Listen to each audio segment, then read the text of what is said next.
으로 나누고자 합니다. 한 병원 잡지에 실린 글입니다. 한 병실에 중증 환자 두 사람이 같이 입원을 하게 되었습니다. 두 베드가 있었는데 하나는 창가에, 하나는 이제 복도 쪽에 있게 된 것이죠. 두 사람 다 혼자서는 일어날 수 없는 그런 참 몸이 좋지 않은 상태였는데요. 그나마 우리 창가 쪽에 앉아 있었던 환자는요, 치료의 목적 때문에 어쩔 수 없이 또 간호사랑 도우미들이 와서 일으켜 세워서 치료를 이제 하루에 한 5번 정도 받는 것이었습니다.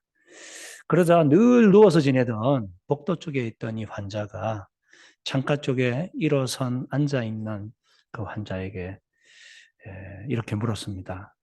창밖에 지금 뭐가 보이나요?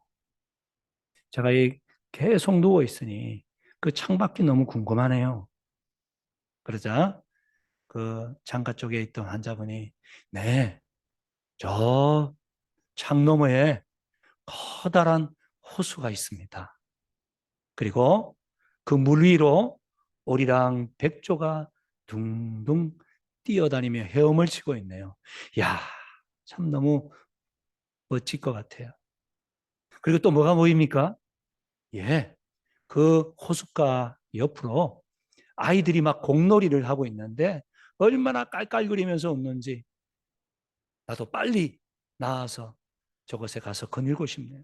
그렇군요. 그렇게 아름다운 광경이 있군요.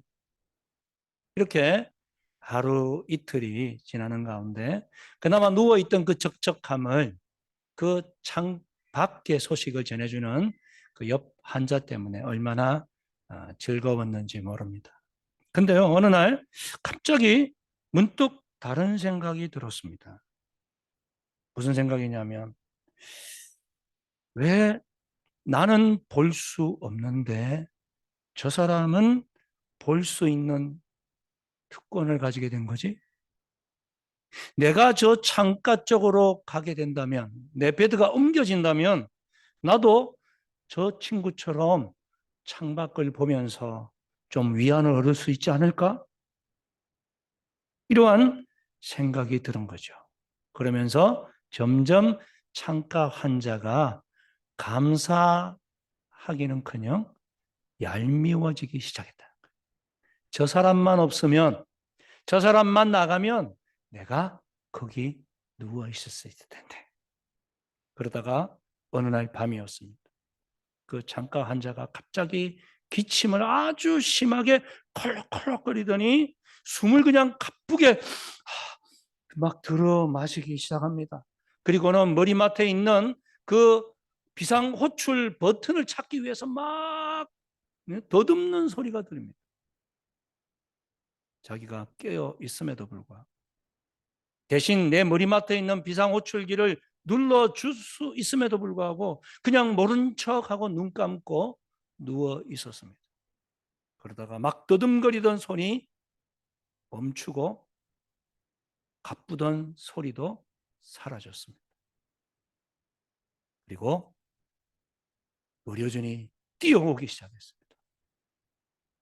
빨리 인공호흡 해봐요. 그러나 그 환자는 깨어나지 못하고 결국 죽고 말았죠. 옆에 환자가 죽어서 나가는데도 이 누워있던 복도 쪽 환자는 이렇게 생각했습니다. 이제 내가 창가로 갈 수 있겠구나. 그리고 드디어 도우미들에 의해서 창가로 자기를 옮겼고 도우미가 나가자마자 안간 힘을 쓰고 스스로 침대에서 일어섰습니다. 드디어 창밖을 봤습니다. 뭐가 보였을까요? 회색빛 빌딩 벽만 보였습니다. 아니 이게 뭐야? 그때서야 깨달았죠.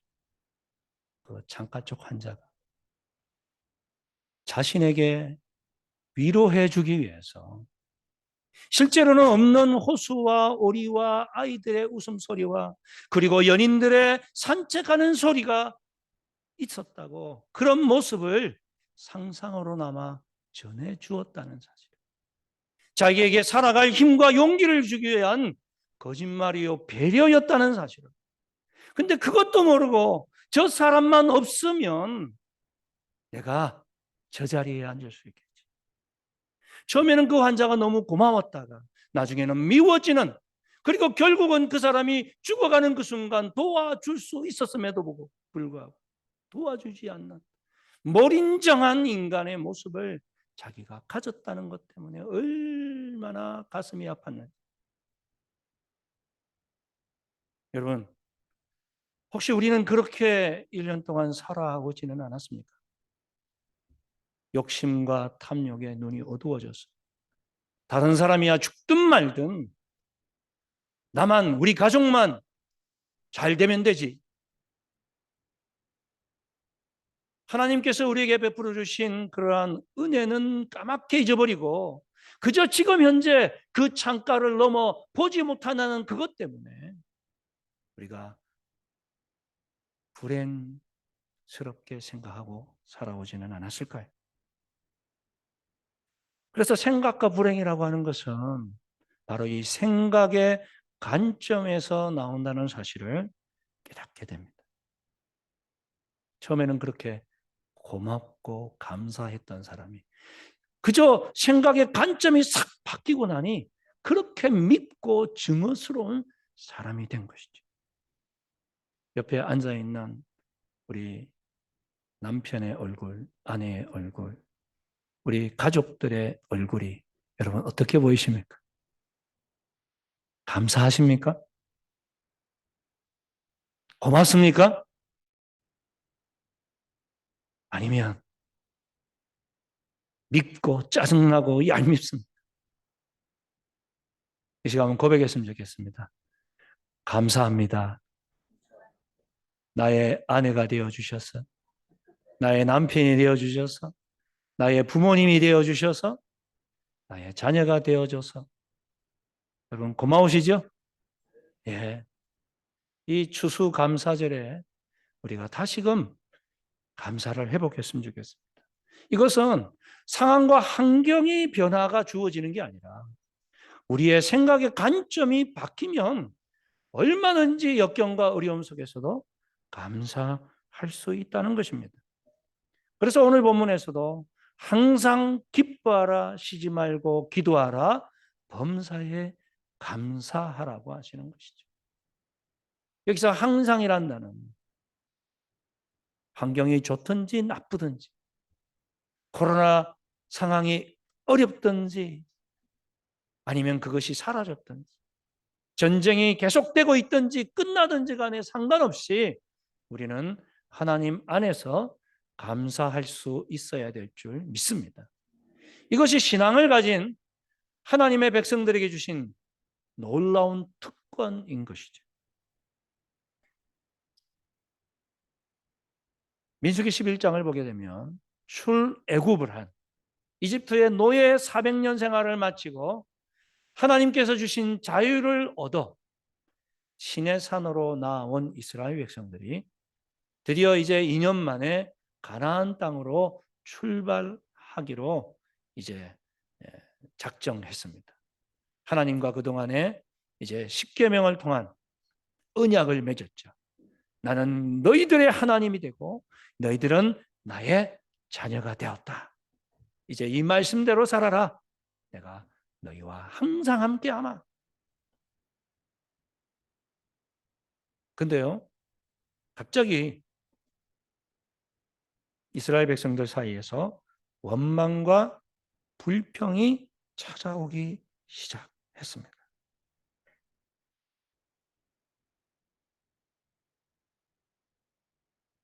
무엇에 대한 원망이었을까요? 먹는 것에 대한 원망이었습니다. 그죠? 여러분 어제 맛있는 걸 좀 드셨습니까? 오늘 추수감사절 맛있는 음식이 준비되어 있습니다. 준비해 주신 분들 너무 감사하고요. 네. 우리가 이 먹는 것에 예민합니다. 그죠? 예. 못 산다고, 예? 뭐 그런 게 아니고 요즘 얼마나 우리가 잘 살게 되었습니까? 이전보다 너무너무 부유해졌지만 그러나 먹는 것에 예민한 시대입니다. 이 이스라엘 백성들도요, 처음에 만나가 내려왔을 때는 얼마나 좋았는지 몰라요. 근데 시간이 흐르면서 물리는 거예요. 질리는 거예요. 뭐 또 좀 다른 거 없나?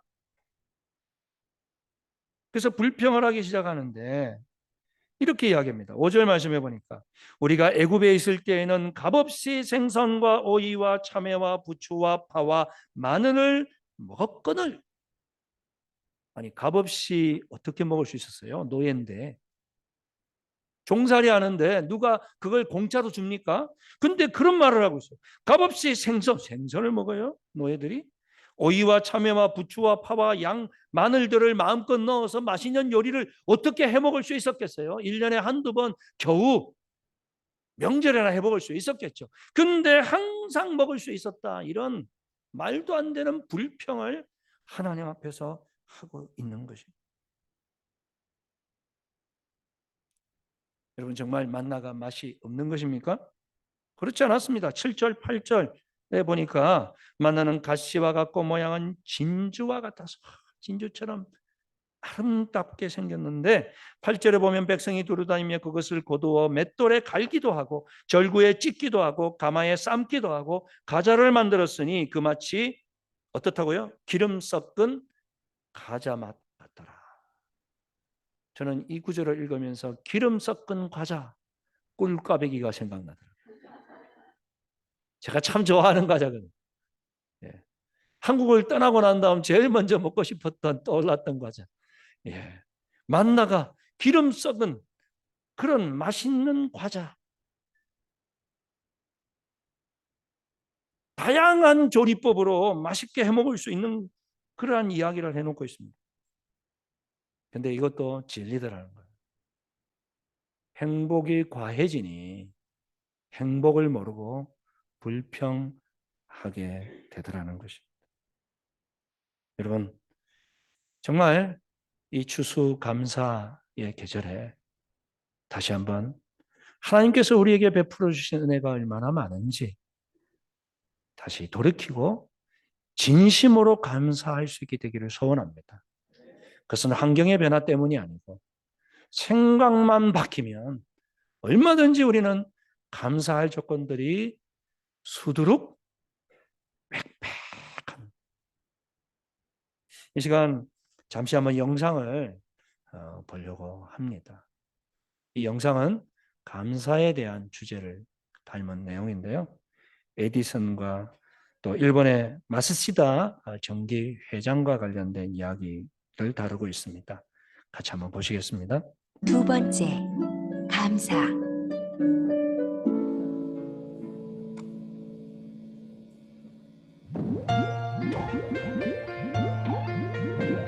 2000여 개의 발명품을 만들어낸 발명왕 에디슨은 어렸을 때 전응아 취급을 받았습니다.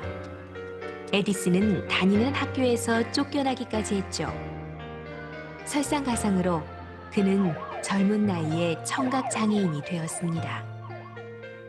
하지만 에디슨은 말년의 생을 회고하면서 자신의 부족한 모든 것에 대해 언제나 감사한다고 말했습니다.